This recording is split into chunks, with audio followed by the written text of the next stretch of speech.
All right.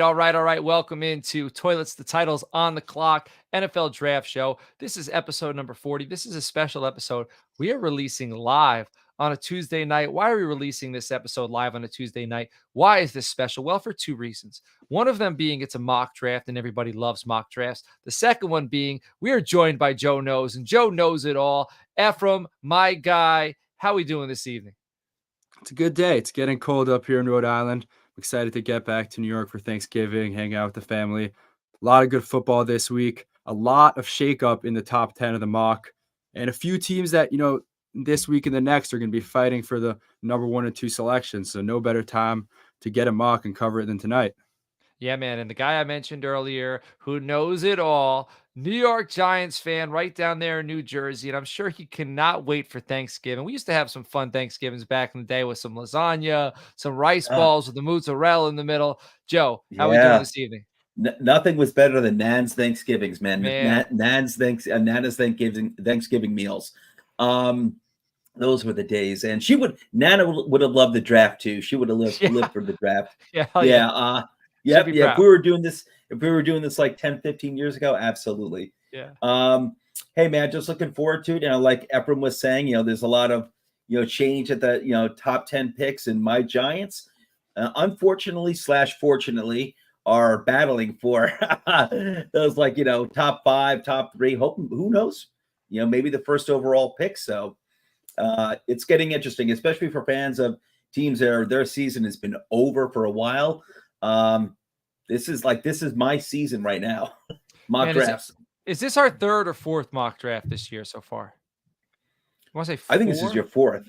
All right, this is our fourth. So Joe, there's been a lot of shakeup this time around. If anyone wants to see how much shakeup there's been, they could look back and see our other mock drafts that we've posted. And we'll be posting them bi-weekly on our website, toiletsandtitles.com. When they get to toiletsandtitles.com, how can they find our mock drafts and our NFL draft player profiles, which we're churning those bad boys out? Well, the mock drafts are in the articles. So you'll see if you go to top or the side of the website, you will see an area that says articles. So just you'll go in there, you will find them all there. And also if you go to the NFL draft drop down, you will find all of our draft material there for prepping for 2024. So we've been on the ball. We love this stuff. We absolutely love this stuff. And I got to say, the first 3 videos, you and Efram have done a really fantastic job, including with the guest last week, Oliver. Oliver was awesome. And you guys have just been doing it, just a bang up job. And I've been really enjoying doing this mock drafts behind the scene with you guys. Man, yeah, and there can never be enough mock drafts. All right, we're gonna get right to it. I shouted out toiletsuddles.com under the NFL draft tab. If you want to, you see a player link to your team you're not sure about, they'll have a link if we've written up these players. Probably as we get closer to, I want to say towards the end of December, I think we'll probably have the complete first round written up and then some. So look to that. Make sure you're following Joe on the Twitter at JoeJ_Clark. Follow Efram at Mr. MR1 Relevant. So Mr. Relevant. And I'm on the Twitter at Coach Shep. So we're going to start going through the first round here. As we get a little deeper into the first round, we'll start to talk about some steals. We're going to talk about some guys we think are some reaches. And we're going to talk about some picks that we feel are great picks. So I'm going to get going. I'm going to read off the first 5 picks. We got the Bears, Giants, Patriots, Cardinals, Bears. So the top 5, the Bears have 2 picks, and we have the Bears starting out with Drake May. And this is sweet music to my ears because I still think Caleb Williams is an absolute dude, but I have been leading this Drake May train since I want to say like May. I didn't do that intentionally. No pun intended. For a while, you have. Yeah. But I mean, I'm not the only one. Like, I think it was evident. Like, you watch this kid play last year, he's an absolute stud. So, and then Dane Brugler came on. He said, I wouldn't be surprised if Drake May. And that was the first time I heard. So I didn't put him ahead of Caleb Williams. And that was like 2 months ago. That was the first time I heard anybody put Drake May over Caleb Williams. And now Efram's putting him above Caleb Williams. So we got May going to the Bears. So that means they're done with Justin Fields. We got Caleb Williams going to the New York Giants. So Joe, you just paid a quarterback. let it go. Shout out to Anna and Elsa. I was just down there in Disney World. Let it go, baby. Move on to Caleb Williams. So how are we feeling about these top two quarterbacks, Joe? I'm going to pass it to you first. Yeah, it's interesting just with Drake May, like there's a turn that is happening right now where it seems like Drake May's got momentum. I see it more and more, him being taken in various mock drafts, #1 overall. And it seems like it's getting more and more consistent. We're still 6 months out from the draft, basically. But hey, listen, if you can get either of these quarterbacks, these are the two, generational, we'll use the word, like these guys are super high end, super low floor quarterbacks. These are guys that you want as a Giants fan. If I'm #2 in my consolation, is Caleb Williams, no complaints at all. And like you said, listen, as a Giants fan and as someone who actually, was a fan or is a fan, a supporter of Daniel Jones, it's over. We're moving on and that's it. So if we're drafting #2 and Caleb Williams is there, no complaints at all. You run to the podium and you put that card in. I still would be, even as much as I love Drake May, I still would be surprised to see him go ahead of Caleb Williams. I think during the Underwear Olympics season, which is combine, pro days, I think Caleb Williams is just gonna blow people away. He's gonna put footage out there that is just gonna have GMs and coaches salivating. But Drake May, if he's year 2, regardless of where he is, that size, the poise under pressure, his mobility, his cannon for an arm, then the fact changed systems, went to a new coach this year, a lot of new weapons around him, one of the most pressured quarterbacks in the nation, still getting it done. So I love these two. Yeah. So Efram, I'm actually going to move on from the quarterbacks. We got the New England Patriots taking Marvin Harrison Jr. Do the Patriots finally get it right? Do they because they've been swinging and missing at the wide receiver position in the first round for as far as I can remember. I always mention this wide receiver's name, that I can't remember, from Marshall. Like over a decade ago, I think it was Aaron Dobson, actually. I finally remembered. Then they missed on Chad Jackson. So they're always going for these wide receivers. But is Marvin Harrison can't miss? Yeah, I mean, they've been missing for as long as you could remember, as long as I can remember. N'Keal Harry? Oh, yeah. Arizona State. That was recent. Yeah, right. Ahead of Debo and a few other names. And I loved N'Keal Harry, though. I'm not going to lie. I thought, I loved that guy in college. A lot of people did. Yeah, he's one of those players that you just watch highlights of, at night, and you're like, wow, this player is going to be amazing in the league. And then he gets there and he's playing against NFL-sized corners, and he doesn't have it. But to Marvin Harrison Jr., there is nothing he can't do, and I don't think any team would be able to mess him up. He's a wide receiver 1 instantly. The second he steps on the field, he's going to be making plays. I spoke 2 weeks ago on the pod how he faced off against Kalen King, who's a fringe first rounder, and embarrassed him, right? Just to show, Marvin Harrison Jr. is saying, I'm not no college wide receiver. I'm NFL level. Put me right there. It's between Jamar Chase and Marvin Harrison Jr. right now for the best wide receiver in the past, 5-10 years coming out of college. And look, do I know who the Patriots are going to be starting at quarterback next year? No. And I think we have a while. Before we see who's even coaching that team next year. But no matter who the quarterback is, they're going to be throwing to the best wide receiver in the past few draft classes in Marvin Harrison Jr.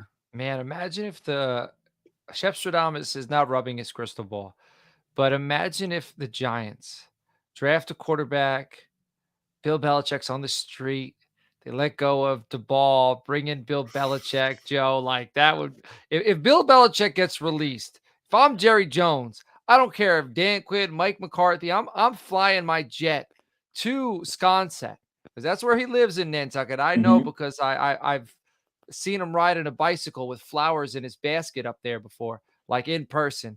So man, that's what I'm doing. But that would be a very interesting offseason. I don't want to get off topic. Go ahead. As someone who grew up in the 1980s, I would love to have Belichick back. Oh, man, I'm sure he'd love to be back in New York, man. All right. Cardinals took Olu Fashanu, safe pick, high floor offensive tackle, protect whoever they're going to have at quarterback down the line because it ain't going to be Dobbs. We thought maybe it'd be Caleb Williams, but right now it's looking like maybe Kyler Murray sticks around. And then Malik Neighbors makes it to the top 5, super explosive wide receiver, one of the best wide receivers in the nation. Drake May, Drake May, Malik Neighbors, DJ Moore, Cole Kmet, They got some weapons over there in Chicago. I might be a little bit surprised to see him go top 5, but if I'm the Bears and if I'm looking to make that move, I know we don't trade in these mock drafts, but I'm trading back. I'm moving back just a little bit to try to accumulate some draft capital to get one of these wide receivers. Do you think the gap between Malik Neighbors and, let's say, a Roma Dunze or a Keon Coleman, do you think that gap's that significant? Efram, I'm going to ask you. Yeah, I actually do. I think all three of those guys are great receivers, but I think it goes Marvin Harrison Jr., a step below you got Malik Neighbors, and then a step below you got the two there. And I mean, we were talking about N'Keal Harry earlier, and the thing that plagued him was, not being able to get separation at the NFL level. And Rome Odunze's awesome, Keon Coleman's awesome, but it's harder to bet on these bigger receivers after college who thrive with the physicality and the frame and the ball skills going into the NFL. And I'm not here to say they're bust, but that is a level for concern. With Malik Neighbors, he's getting separation on all three levels. He's making plays deep. And just on pure statistics, he's the best wide receiver in college football, even ahead of Marvin Harrison Jr. And the things he's doing are such an easy bet to produce in the next level that you can't miss on this pick if you're the Bears. You got DJ Moore. You could not support Justin Fields at all. If you're picking a wide receiver, you have to be certain that he's going to be your wide receiver of the future. And for that, I mean, like, Malik Neighbors just not head and shoulders. Malik Neighbors is significantly safer pick than both Rome Odunze and Keon Coleman. With the way AJ Brown and CeeDee Lamb are producing, and those are two players I've comped Neighbors to, that I could see him fit into those roles, like 8 to 12 targets a game, day one. He's so great at creating separation across the middle. And then what he does after the catch, the way he's built from the waist down, just that strength, that lower half. I'm excited for him. All right, let's move on to the next 5. Green Bay Packers take Joe Alt. Very Green Bay pick, offensive tackle, like sign him up for the Pro Bowl year 1. All right, Green Bay, you're going to protect Jordan Love. We're going to give it another shot with this young offense and see how it goes. David Bakhtiari, see you later. You might be with the Jets if Aaron Rodgers comes back. Los Angeles Rams, Kool-Aid McKinstry. So the first corner is off the board. I love that selection. Kind of replacing a guy like Jalen Ramsey. I don't know if you could kind of tell me off the top of your head, Joe, but Jalen Ramsey, Jalen Ramsey was a top 5 pick. So you think Kool-Aid McKinstry has a similar trajectory, or is he just the best corner in this class? And if you're going to take that top corner, you have to pick him at 7. Listen, it's right now, I think it's between, and that's a question I put in the doc was, is this a hot take, in terms of Cooper DeJean or Dijon? Is he, is he actually CB1? McKinstry's been CB1, for a long time, but is it actually Cooper over in Iowa? But yeah, listen, quarterback is a premium position. I think McKinstry is a premium player, and I certainly got no problem taking him in the top 10. And for any team, pretty much every team, I don't care what team you are, always needs cornerback depth. You're rolling 3 corners out there all the time. You get injuries. These guys usually need some time to develop.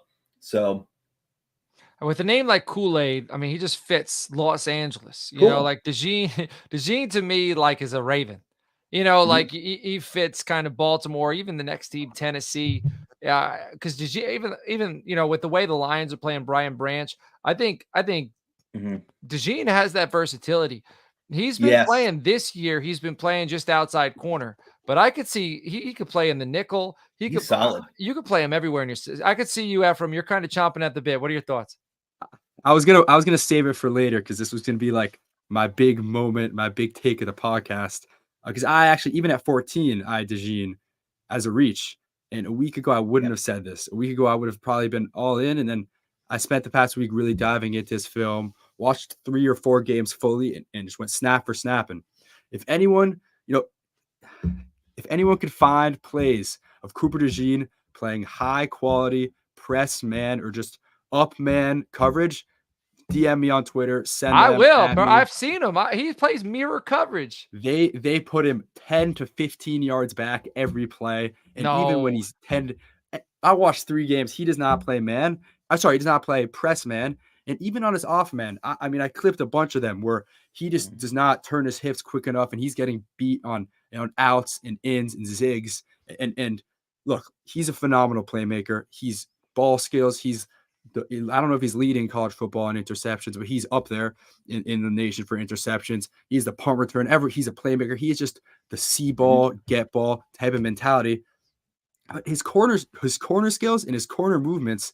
I mean, I really think he will get burnt in the NFL if you put him on an island. And you said yourself, the versatility. You put him in that Brian Branch role. You put him in that safety role. That's great.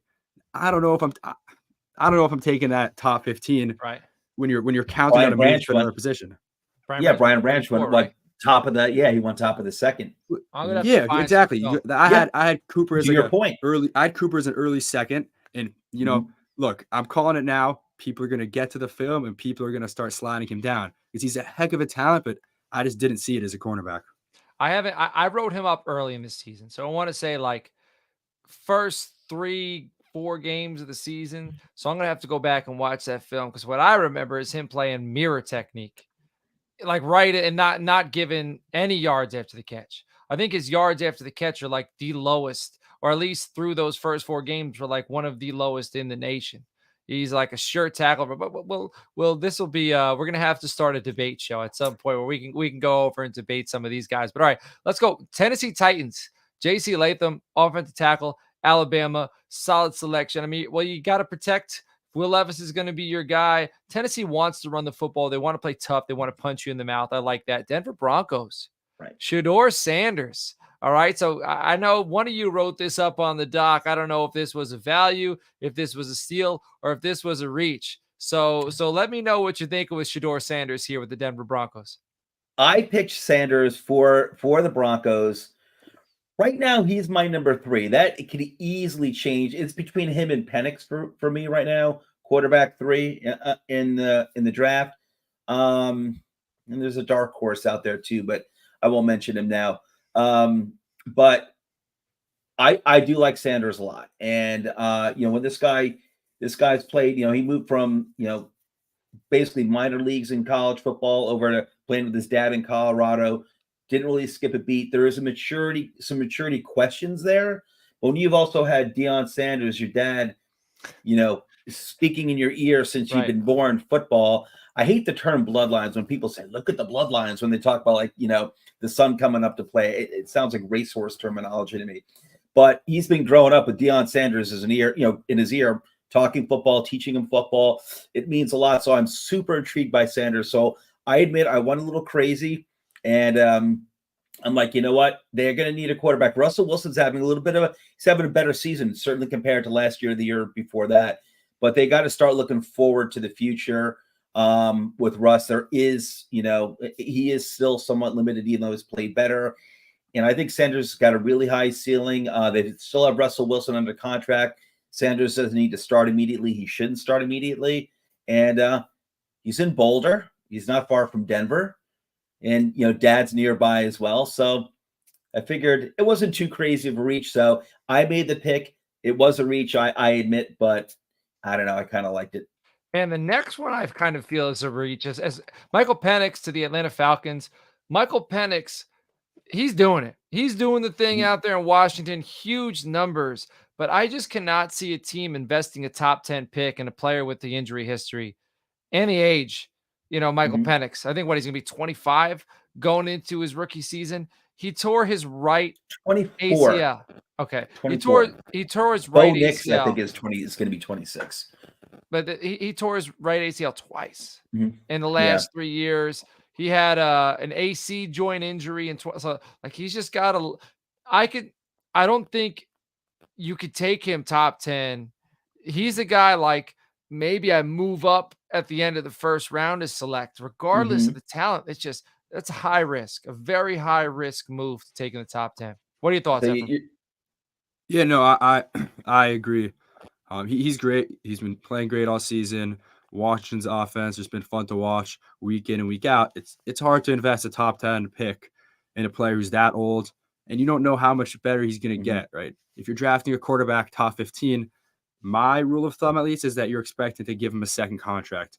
And a second contract for an NFL quarterback means that he needs to be able to carry the weight of an NFL roster, right? Because you're not paying the rest of the weapons in the offensive line because you're shelling out to play this high-level quarterback.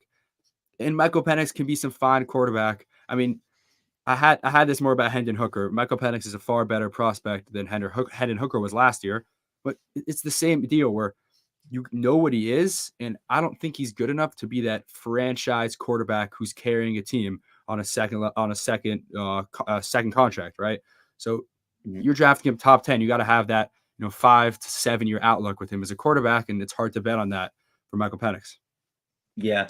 Well, like I said, he's going to be 24 next year. And in this scenario, no one's trading up for him. The way I see it is like it's even though it's a top 10 pick, it's only one pick. I would not be trading up for Michael Penix. Right. But I do concede what everything you guys are saying. So really, I guess to sum it up, I guess we're all on the same page that the correct pick here would be Jaden Daniels out of LSU.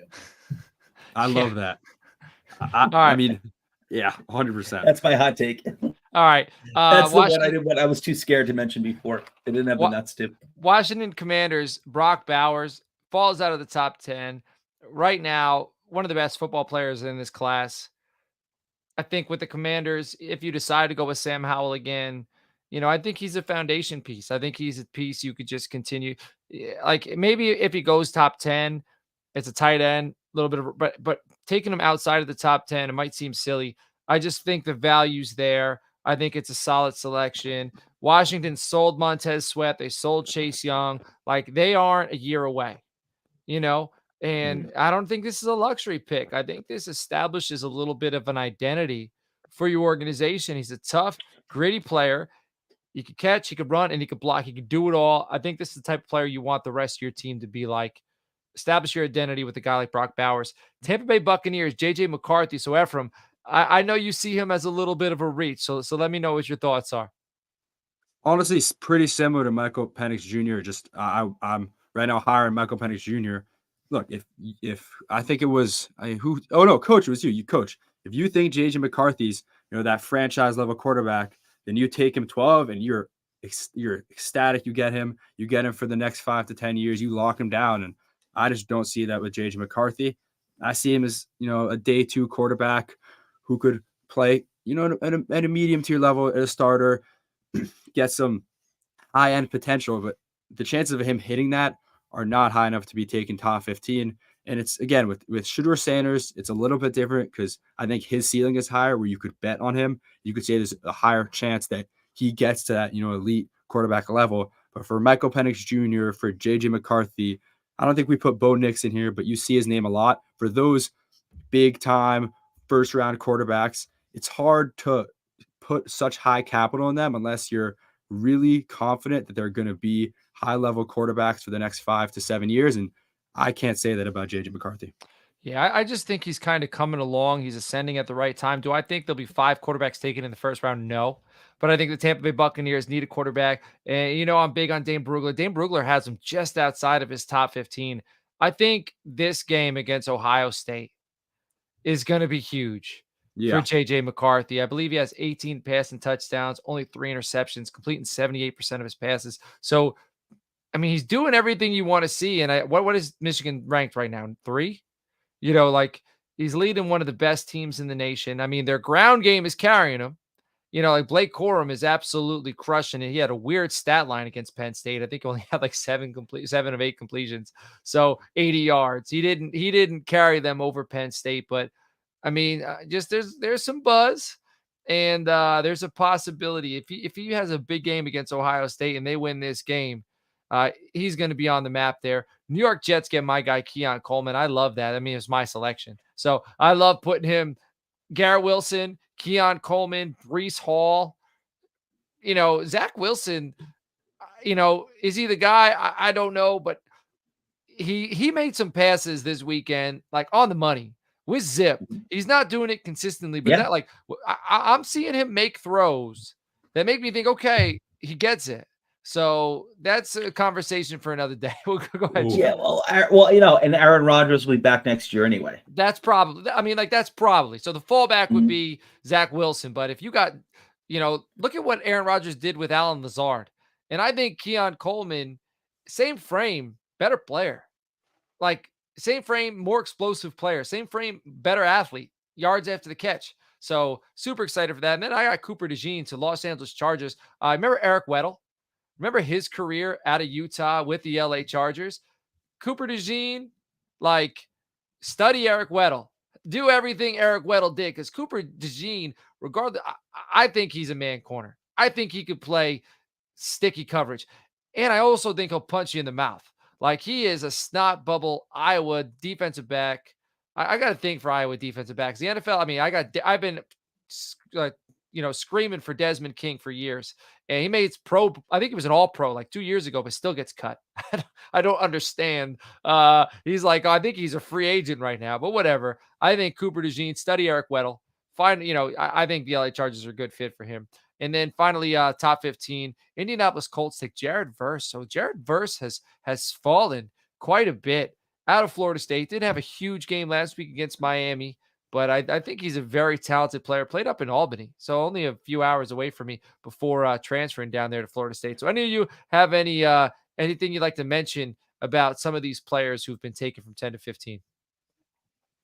Well, I will say that in real life, there's no way Jared Verse is falling to 15, in my opinion. No. He actually probably would have went 7 or 8 to LA or Tennessee, to be honest with you, by that point. If not, maybe a little sooner. Hey, don't discredit our mock.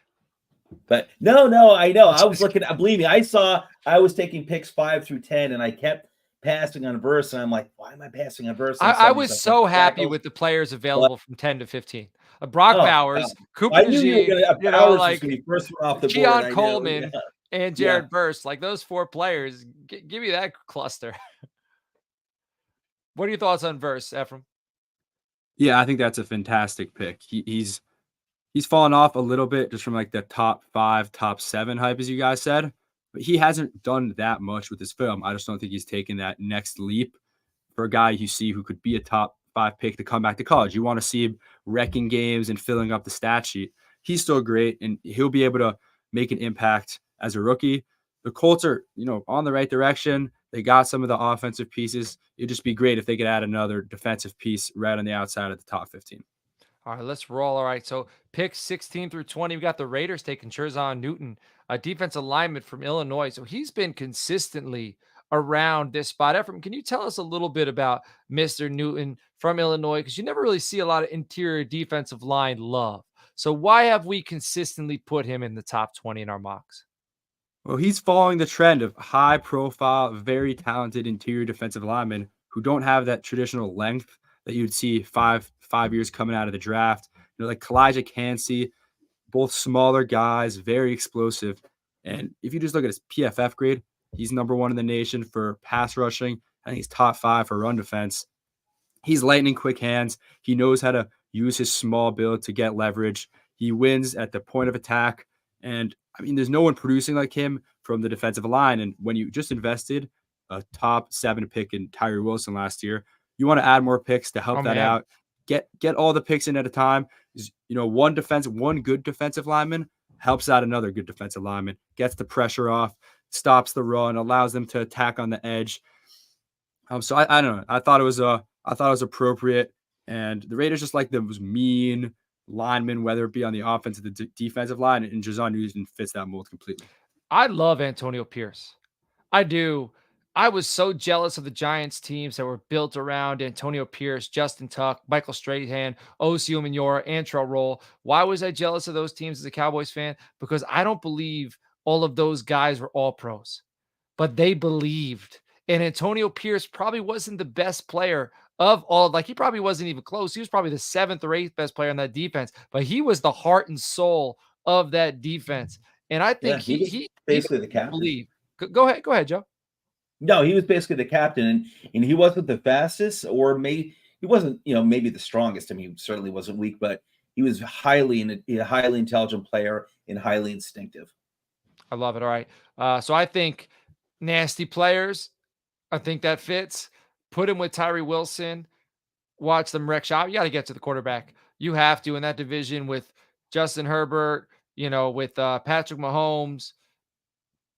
You got to shut down the quarterback. All right, Nate Wiggins. The Buffalo Bills have struggled against the pass. Tre'Davious White's been hurt a lot over the past few seasons. They need another corner who can cover. Cincinnati Bengals, they need offensive line. They need to keep Joe Burrow healthy. Graham Barton, offensive lineman out of Duke. He's a name I'm seeing a lot of. So I really like this selection. New Orleans Saints, Amarius Mims, another offensive tackle. So we're getting down to like the value picks. And these picks are probably going to be a little higher because these quarterbacks, I don't think are going to go as high as we have them going. We just, there's a lot of quarterback needy teams at the top of the NFL draft, but I like Mims there. And then to round out the 15 through 20, Rome Odunze going to the Arizona Cardinals. So do we think Hollywood Brown is out the door and Rome Odunze comes in and steps into that role of to take the top off the defense?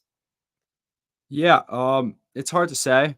I don't know how many years left he has on his contract, but He's a free he's agent definitely this year. Oh, so yeah, I would say he's definitely on his way out. And it's weird looking at this pick that they get from the Texans, which early in the season it was like pick 2 or pick 3, and then you could back to back with like Caleb Williams and Marvin Harrison Jr. Now that the Texans are all of a sudden this fringe playoff team, who I think they're a wild card team right now. If you look at the standings, that pick gets moved all the way back. So to get Rome Odunze as a sort of wide receiver consolation pick is great. I don't know if I was never a big Hollywood Brown guy to begin with. I think he's a little bit one-dimensional. He gets 1 or 2 deep passes a game, and then he's non-existent on those key second and third downs in the fourth quarter, right? But Rome Odunze isn't that. Look at him in the fourth quarter against Oregon, and he was tearing up. You want big-time players making big-time plays in big-time moments, right? And that's exactly what he does. And love to see Kyler Murray back, and that is a great pairing for the future. And Michael Wilson is legit. Wilson is a legitimate wide receiver, and I like the pairing of Rome Odunze and Michael Wilson and Trey McBride. Awesome. Yeah. And then Trey McBride has been balling out recently. Love to see that. And then Michael Wilson, the Senior Bowl standout. One of my favorite players in the draft. It's fun watching those guys. I talked him up all Senior Bowl week. Like day one, he stood out to me. And Arizona Cardinals in this mock took Olu Fashanu. So now, I'm bringing James Conner back. I think he's a free agent. If I'm the Cardinals, I like James Conner. I think he represents I think he's the type of guy you want on your roster. He's probably going to be cheap. All right, Minnesota Vikings, they replace Harrison Smith. I was going to say Harrison Ford. I was down in Disney, spent some time at the Indiana Jones stunt show and in Star Wars Galaxy's Edge, but I'm not talking about Harrison Ford. I'm talking about Harrison Smith. Cameron Kitchens from the University of Miami steps in there. Dallas Cowboys select Kalen King, the cornerback out of Penn State. I've been hearing Efram talk about Marvin Harrison Jr., tear him up the last few weeks, so I'm not feeling too fired up about that selection, but I need to go check them out. Pittsburgh Steelers select Dallas Turner, edge out of Alabama. Houston Texans take Talisi Fuaga, offensive tackle, Oregon State, that I also wanted to select about 5 selections later, but he was already taken. Miami Dolphins select Leonard Taylor, defensive tackle, Miami, Florida. Joe, you made these selections, so why don't you highlight a pick or two that you feel was one of the ones that you felt was a great selection for this range? Well, listen, I'm a huge Cameron Kitchens fan, safety out of Miami. Good, hard hitting safety with good ball skills. He plays with that Miami attitude. And I do like Kalen King. He's a ball skills cornerback. He gets INTs. And again, you can't really have enough. He plays with a good chip on his shoulder too. So he's, I guess he could use some more seasoning. And he's not like a, I guess he's not like, obviously like not a top 10 cornerback. He's not going to be in that conversation. He's a little on the smallish side. But I love his ball skills a lot. And I think he'd be good over there in the Dallas secondary. That would mean Deron Bland would have to move back into the slot, because Deron Bland, I think, has like the second best PFF coverage grade out of all corners in the NFL this season. So, but with Trayvon Diggs coming off injury, Stephon Gilmore likely out the door, they definitely could use another. I'm thinking Gilmore possibly being out the door, and that's what I was thinking with that pick. Right. I know, Efram, I know you highlighted a selection in this 5. Who's the player you liked? Yeah, 24 for the Texans, taking Talise Fuaga. That was a lovely pick. I was looking at that and I was disappointed I didn't slot him earlier. That might have been the best. So the three of us wanted Fuagas. So there you go. It says a lot. I watched his film last week, and he's my OT3 right now, and I don't think he makes it out of the top 15. And I wouldn't be surprised if there's a run on tackles. Joe Alt and Olu Fashanu go in the top 5, and then Fuaga doesn't even make it out of the top 10. He is polished. and he's athletic. Mhm. And he's one of those. He's on Oregon State, so scouts and the media aren't really getting to his film early on. They started the big schools, Alabama with J.C. Latham and Emeritus Mims on Georgia, and then when you later in the season you get to the smaller teams, you get to Oregon State, and you see, wow, Talia Sifuaga, let me put him up. He's going to be ahead of Latham and Yeah. And who did I just say? Latham and Emeritus Mims, at least as for now, and he's moving on his way up. He's an immediately good pass blocker as a rookie with high run blocking potential. Yeah, I mean, go ahead. Sorry, Joe. I was going to say, I think you're right, Efram. I think he is going to be moving up to not top 3. I think he's going to be moving ahead of Latham, who I did draft earlier in this, in this round here. I did take Latham ahead of Mims and the other tackles, but I agree with you. I think he probably is going to wind up being ahead of some of the others. Maybe 3, number 4 offensive tackle. And I also like seeing Barton from Duke, because you're not really hearing a lot about an offensive lineman from the university from Duke University. So hearing those names, those are guys that deserve to be there, and they're going to be rising. But this explains why it's so great for us to do these exercises, because we don't record an episode every time we do a mock.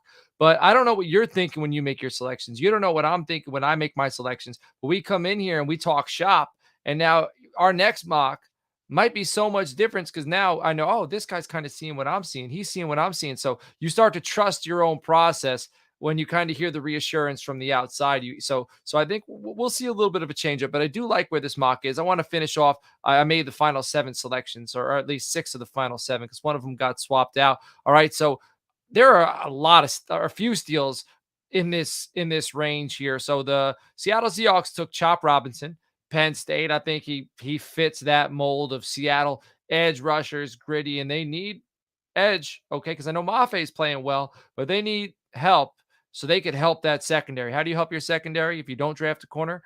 By rushing the quarterback, shutting the quarterback down.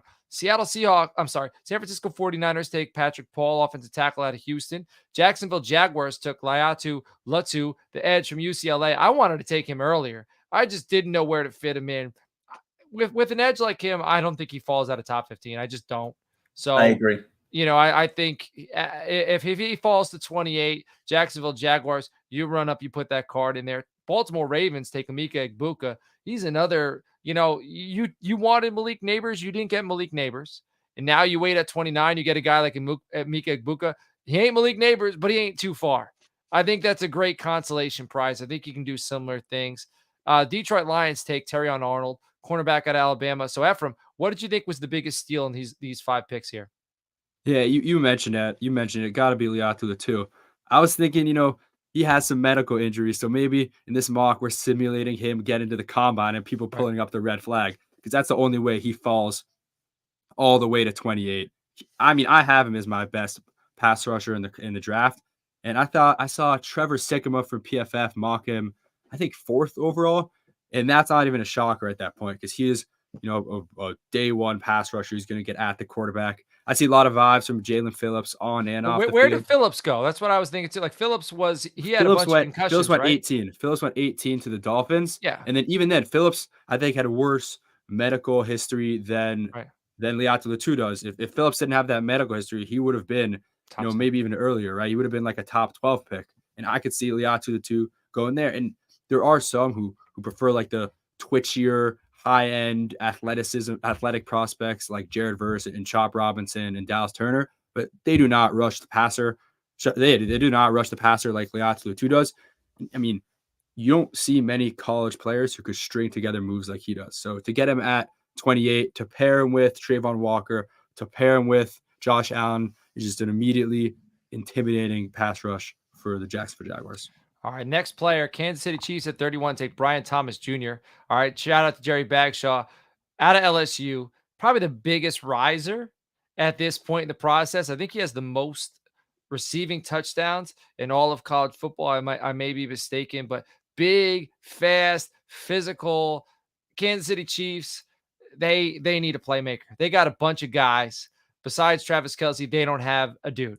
And they need to hope that they can land a dude at 31. And then this next cat, Philadelphia Eagles. I don't want to see him in Philadelphia. This is probably, if I had to put a stamp on a player that I think is the most Joe knows player of the first round, Tyler Nubin, Minnesota. I know Joe loves defensive backs like me. He loves safeties. Joe, I'm not Oh sure if you yeah. watched a lot of Tyler Nubin yet, but go ahead and check him out for Minnesota because I think you're going to have a thing for him. And I think Philadelphia is going to be able to put Sidney Brown, another Senior Bowl riser, in the box, Yeah. put Tyler Nubin deep. You got that safety position figured out. Yeah. I love my safeties. I got to check them out more. Yeah, go check them out from Minnesota, man. This was absolutely phenomenal. We decided to go live this night.